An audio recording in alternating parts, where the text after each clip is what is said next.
অনিক দত্তের এই যে প্রয়াণ, যদিও তার মৃত্যু নিয়ে রহস্য রয়েছে যে তিনি ছাদ থেকে পড়ে গিয়ে কি করে মারা গেলেন, তিনি মানে আত্মহত্যা করলেন নাকি অন্য কিছু, তুমি এখনো পর্যন্ত কি জানতে পারছো?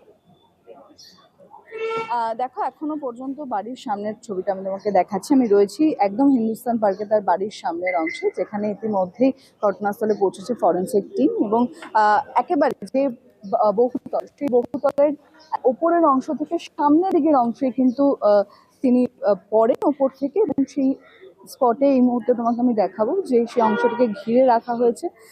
এই গাছের অংশ দিয়ে কিন্তু তিনি নিচে পড়েন, কারণ সম্পূর্ণ সামনের অংশে এই বিশাল গাছ রয়েছে এবং সেই গাছ ভেঙে কার্যত তিনি নিচে পড়েন এবং ওপরের অংশে তার বাড়ি।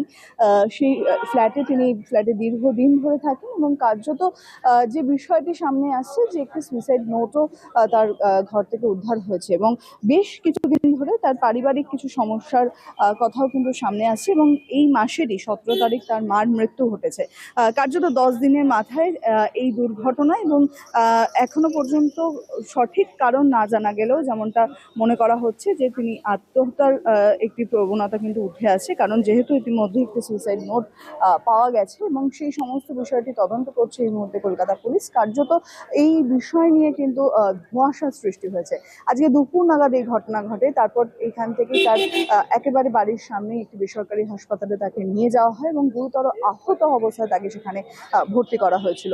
কার্যত এই ঘটনা ঘিরে শোকের ছায়া ইতিমধ্যেই চলচ্চিত্র মহলে, কারণ দীর্ঘদিনের একটি অন্য ধারার ছবি করার মানুষ এই অনিক দত্ত এবং তার অন্যতম বিখ্যাত যে চলচ্চিত্র ভূতের ভবিষ্যৎ, সেই সমস্ত যে সমস্ত কুশলীদের নিয়ে তিনি কাজ করেছেন তারা সকলেই কার্যত মর্মাহত এবং আমি বাইরের অংশ তোমাকে দেখাবো, আশেপাশে স্থানীয় বাসিন্দারা তারাও কিন্তু ভিড় করছেন।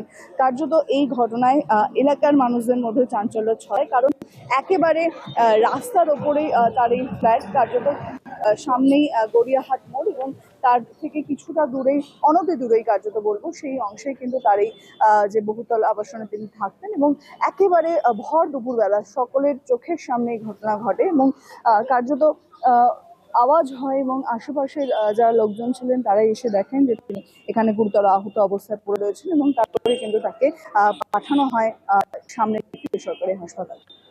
শাশ্বতী, এই বাড়িতে কি অনিক দত্ত একাই থাকতেন? একেবারে সেরকমই খবর মিলছে যে দীর্ঘদিন ধরে তিনি এই বাড়িতেই থাকতেন, তার মা থাকতেন তার সঙ্গে। তোমাকে যেমনটা বললাম যে গত 17 তারিখ তার মৃত্যু ঘটেছে এবং কার্যত 10 দিন অতিক্রান্ত হয়েছে এবং কোনো রকমভাবে মানসিক অবসাদ কিনা সেই বিষয়টিও কিন্তু খতিয়ে দেখা হচ্ছে। যেহেতু সুইসাইডাল নোট পাওয়া গেছে, পুলিশ সূত্রে খবর মিলছে সেরকমই, তাই সেখানে স্পষ্ট কারণ এখনো পর্যন্ত না জানা গেলেও কি কারণে তিনি আত্মহননের পথ বেছে নিলেন সেই বিষয়টা কিন্তু এখনো পরিষ্কার নয়।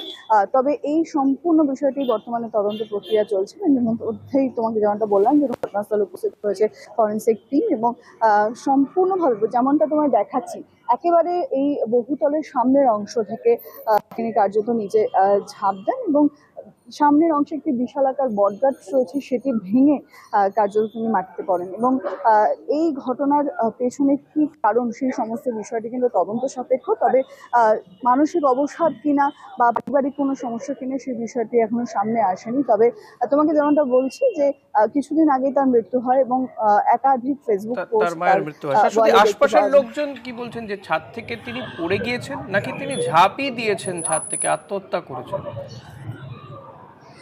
দেখো, আমি একটু চেষ্টা করব কথা বলার, তবে যেহেতু আশেপাশে অনেকগুলি দোকান রয়েছে, সেই দোকানের লোকজনও কিন্তু এখানে ছিলেন এবং তাদের সঙ্গে কথা বলার চেষ্টা করব। আপনারা আপনারা কখন আওয়াজ পান ছিলেন এখানে? না দিদি দেখিনি। আচ্ছা, আওয়াজ পেয়েছিলেন দাদা? আমরা তো বাইরে চলে এলাম না, দোকানে ছিলেন না? আমি এখানে ছিলাম, দেখিনি। কি শুনতে পান পরে? আমি খবর দেখি সে উপর পরে সেটা আমি দেখলাম, আচ্ছা, তারপরে দেখিনি। দেখো, ওনারাও কার্যত কিছু বলতে পারছেন না এবং সেই বিষয়ে আশেপাশে যেহেতু অনেকগুলো দোকান ছিল এবং স্থানীয়রাও কিন্তু বাইরে বেরিয়ে আসেন এবং বহুতল আবাসনের যে সিকিউরিটি গার্ড তিনিও কিন্তু ছিলেন। কার্যত ওপরের অংশটা আমি একবার দেখাতে বলবো দূর থেকে। একেবারে ওপরের অংশ তুমি দেখতে পাবে, এই ঠিক যে অংশে তিনি পড়েন ওপর থেকে, সেই অংশের একেবারে ওপরে ছাদের দিকটি কিন্তু সম্পূর্ণভাবে খোলা এবং কিভাবে এই ঘটনা ঘটলো সে নিয়ে সম্পূর্ণ পূর্ণাঙ্গ তদন্ত প্রক্রিয়া চলছে। তবে যেমনটা মনে করা হচ্ছে যে তিনি আত্মহননের পথে বেছে নেন এবং দুপুরবেলায় এই ঘটনা ঘটে। কার্যত বলা যায় যে তার কিছুক্ষণের মধ্যেই তাকে সামনে বেসরকারি হাসপাতালে নিয়ে যাওয়া হয় এবং মৃত্যু হয়েছে বলেই এমনটাই খবর মিলছে এই মুহূর্তে। ঋষিকেশ, কিছু কি উদ্ধার হয়েছে?